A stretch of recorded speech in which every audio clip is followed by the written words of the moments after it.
Hello and welcome to this clip on the basics of how to use oxidation numbers. There's a few bits and pieces I'd like to go through first before I start taking you through how to apply oxidation numbers to an equation. I think perhaps when people have got confused about using oxidation numbers, it's because they haven't really gone away and learnt the oxidation number rules, so they're not quite sure what to do with them when they're faced with an equation where oxidation and reduction is taking place. So let's first look at the oxidation number rules you need to use. Okay, so this is the oxidation number rules in the most comprehensive form I can put them, which should cover you for any eventuality.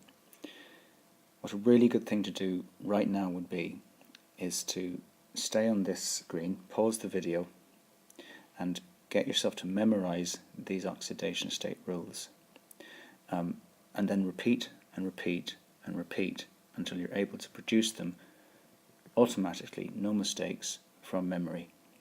Because if you're not able to remember these oxidation number rules, you'll come unstuck when you try to apply them to an equation. It makes sense when someone says it to you like that, but you go and try an exam question now without knowing these rules and you will find it very difficult to complete. So the aim of this video is to not only help you to remember the oxidation number rules, but to take you step by step through how to apply them. So spend a few minutes going away and remembering these. If it takes half an hour, then so be it, and then come back to the video when you feel you're ready. Okay, so grab a piece of paper and write these down along the left hand side, leaving plenty of room for scribbling and thinking, and see if you can work out the oxidation number of each of the elements present. I've chosen ones that are a bit weird looking perhaps, maybe even deliberately difficult, because that's what you need to be able to do. So then when you find a relatively straightforward example in an exam, you can do it quickly and move on and gain yourself thinking time. Okay, so pause the video, give it a shot, and then come back when you're ready. So did you get those ones? Just to make it a little clearer for you, I'll just draw a little arrow from each example to its explanation.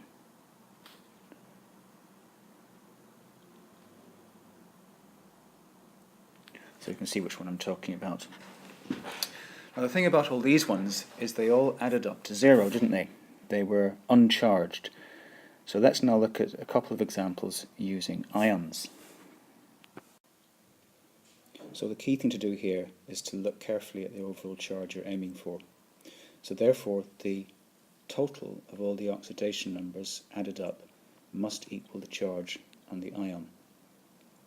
The other oxidation number rules still apply, so oxygen gets -2, etc., etc. So try these ones. It's a little bit of an added twist. Again, pause the video, give them a shot and see how you get on. And when you're ready, you can press play again. Okay, so hopefully you got something along the lines of these answers. What I want to do now is move on a little bit to talk about oxidation numbers in terms of oxidizing agents and reducing agents. Because in a redox reaction, those are terms that will be used to describe what's actually going on in terms of oxidation and reduction itself. So, new slide for this one. So before we start, a few definitions to try and remember. If you haven't got these memorized, now is a good time to pause and make sure you do a flashcard for each of them, and memorize your flashcard using look, cover, write, check, repeat until you can write out the definition perfectly 3 times in a row without having to refer to a book or to this video. So time to go away perhaps and spend a bit of time looking at that. When you're ready, come back and we can see if we can apply some of these ideas in diagram form. So here's a couple of pictures that might help you remember what's going on. So oxidation is loss, reduction is gain. We can write this as oil rig. And to try and work out what an oxidizing agent does, look at compound A. Compound A loses electrons to B, so it itself is oxidized. So therefore B takes the electrons, it causes A to lose them, so B must be the oxidizing agent. See if you can use the picture in the bottom right hand corner and the definitions to actually physically write down what's going on for yourself. Okay, so now let's have a look at some real life examples and how we can decide what's been oxidized and what's been reduced, and then we'll have a look at an exam question. So here's a classic example. It's the thermite reaction. And what I'd like to go through is how to work out what's been oxidized and what's been reduced. In other words, why is it labelled as it is? The key to this is back with oxidation numbers. So you've got to assign the oxidation number to everything. So let's do that first. So I start with oxygen. I know that it's going to be -2 on both sides, so I put -2 above my O. I also know from my oxidation number rules that elements always have an oxidation state of 0. So aluminium and iron both get 0.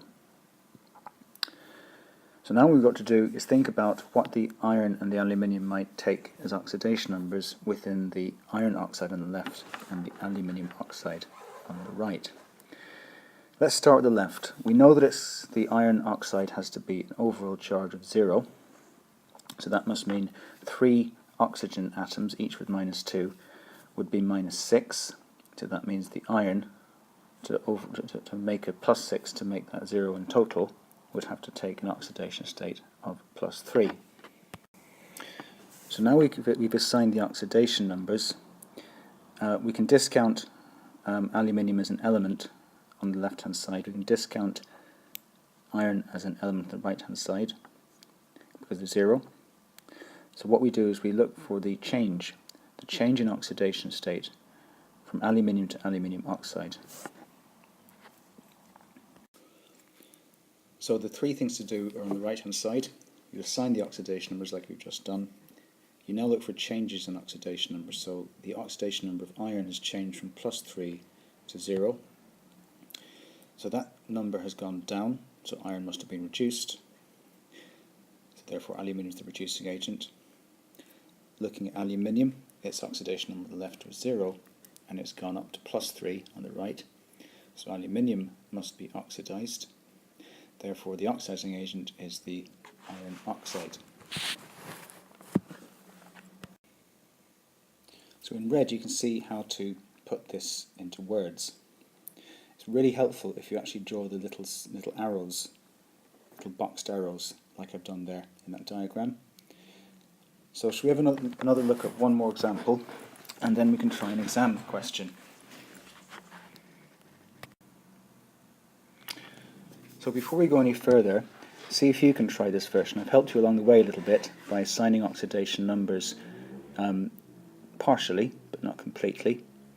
So I need to assign oxidation numbers to oxygen on both sides, and then you can write out something like we've just looked at in red, so you can try and write something out yourself to describe in words what's happened. So pause the video, have a think about this one, and then come back when you're ready to check. So did you get something along those lines, hopefully? Now let's have a think about what's the reducing agent and what's the oxidizing agent. Pause the video again and see if you can work it out. So now let's have a go at an exam question or two. I'll see how I feel as I do the video.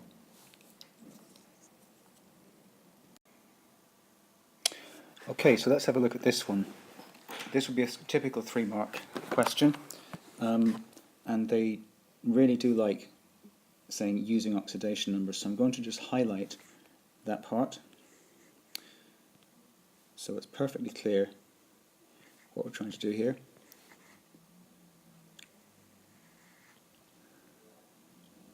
So what people sometimes do is think to themselves, I don't know what the oxidation numbers are, but I'll try and say why it's a redox reaction. It's not possible to do that. You have to actually use oxidation numbers like we talked about before. So pause the video for a second and see if you can copy this equation down and put in the oxidation numbers above each of the elements, just like we went through a few minutes ago.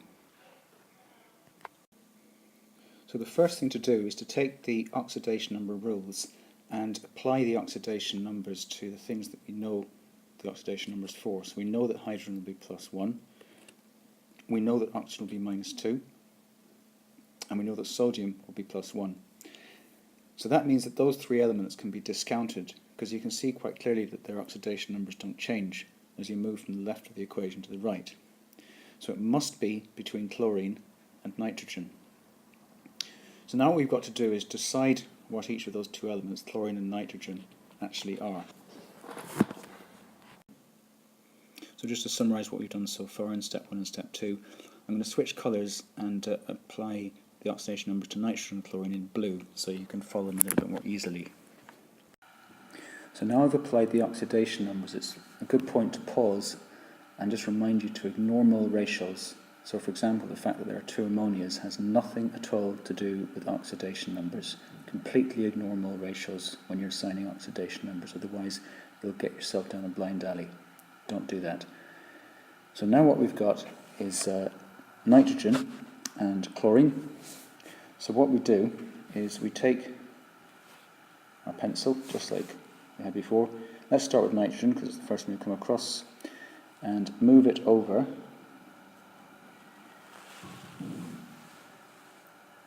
like that. And then let's take chlorine and trace it across like that. So finally, you need to physically write out, ideally, what's happened. So what we've just done is essentially your workings, so to speak. Now we need to put it into words so you can clearly show the examiner that you know what you're talking about. So let's do a quick check of what we've done. Have we talked about the name of the element in each case? Yes, we have. Have we said what its starting oxidation state and its finishing oxidation state is? Yes, we have. Have we said whether it's been reduced or oxidized? Yes, we have. Job done. So hopefully this was useful. It's no harm now to go and practice a few other examples and get in touch with your teacher or come to a subject extension perhaps if you need a little bit of extra help on this. So I hope this was useful, and thanks for listening, and all the best.